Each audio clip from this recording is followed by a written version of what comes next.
শ্রাবণের মেঘ ভেদ করে গগনবিদারী আওয়াজ স্টেডিয়াম জুড়ে। সরকার প্রধানের আগমনে বনানীর আর্মি স্টেডিয়ামের গ্যালারি জুড়ে উচ্ছ্বাস।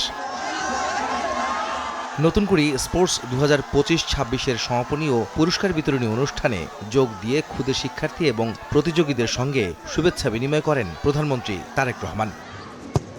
পরে মাঠে বসে শিশু কিশোরদের বিভিন্ন প্রতিযোগিতা উপভোগ করেন সরকার প্রধান। সঙ্গে ছিলেন বেশ কয়েকজন মন্ত্রী, প্রতিমন্ত্রী ও 3 বাহিনীর প্রধান। শুরু হয়ে গেল 100 মিটার।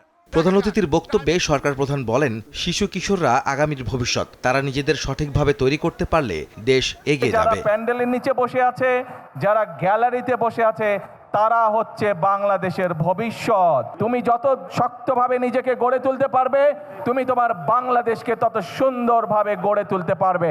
কি হলো, বাংলাদেশকে গড়ে তুলতে কে কে কাজ করবে? গ্যালারিতে যারা আছো, আমার সাথে আছো তোমরা? দেশকে পরিষ্কার পরিচ্ছন্ন রাখতে শিশু কিশোরদের প্রতি আহ্বান জানান প্রধানমন্ত্রী। একই সঙ্গে পরিবেশের ভারসাম্য রক্ষায় স্কুল, কলেজ ও বাড়ির আশেপাশে গাছ রোপণের আহ্বান জানান সরকার প্রধান।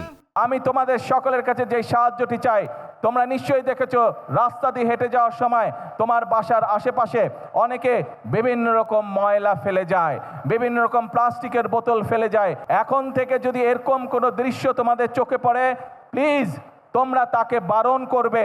দরকার হলে সেই ময়লাটি তোমরা তুলে নিয়ে গিয়ে যেইখানে ময়লা ফেলার জায়গা নির্দিষ্ট, সেই জায়গায় ময়লা ফেলতে হবে। তোমার স্কুলের আশেপাশে হোক অথবা যেখানে তুমি সুবিধা মনে করো, সেইখানে একটি করে প্রতি বছর গাছ লাগাতে হবে। এই যে প্রকৃতির আল্লাহ দেওয়া বিভিন্ন জীবজন্তু, পশু পাখি, এদের যত্ন নেওয়ার আমরা চেষ্টা করব।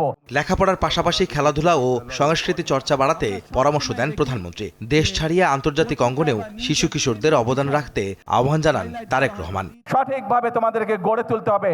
তোমাদের দিকে বাংলাদেশের ভবিষ্যৎ তাকিয়ে আছে। ইনশাল্লাহ আমাদের বাচ্চারা যাতে আগামী দিনে আন্তর্জাতিক পর্যায়ের মাঠে জিতে ট্রফি বাংলাদেশে নিয়ে আসতে পারে, এটাই হোক আজকে আমাদের প্রত্যাশা, এটাই হোক আজকে আমাদের আশা। খেলাধুলার পাশাপাশি যে কোনো ইভেন্টে কেউ আগ্রহী হলে সরকার সেই সব শিশু কিশোরদের সহযোগিতা করবে বলেও আশ্বাস দেন প্রধানমন্ত্রী। স্টেডিয়ামে সাধারণের উপস্থিতি আর মাঠে খেলোয়াড়দের প্রতিযোগিতার মনোভাবই প্রমাণ করে পৃথিবীতে খেলা পছন্দ করেন না এমন মানুষ খুঁজে পাওয়া যায়। আর সেই খেলায় যদি হয় জীবন ধারণের ভরসা, তবে পরিবার পাবে আর্থিক সচ্ছলতা। তাই প্রধানমন্ত্রী বলছেন, এই খেলাকে যারা পেশা হিসেবে বেছে নেবেন তাদেরকে সহযোগিতা করবে তার সরকার। তাই শিশু কিশোরদের লেখাপড়ার পাশাপাশি খেলার প্রতি মনোযোগী হওয়ার আহ্বান জানালেন সরকার প্রধান। আহমেদ সালেহীন, সময় সংবাদ, ঢাকা।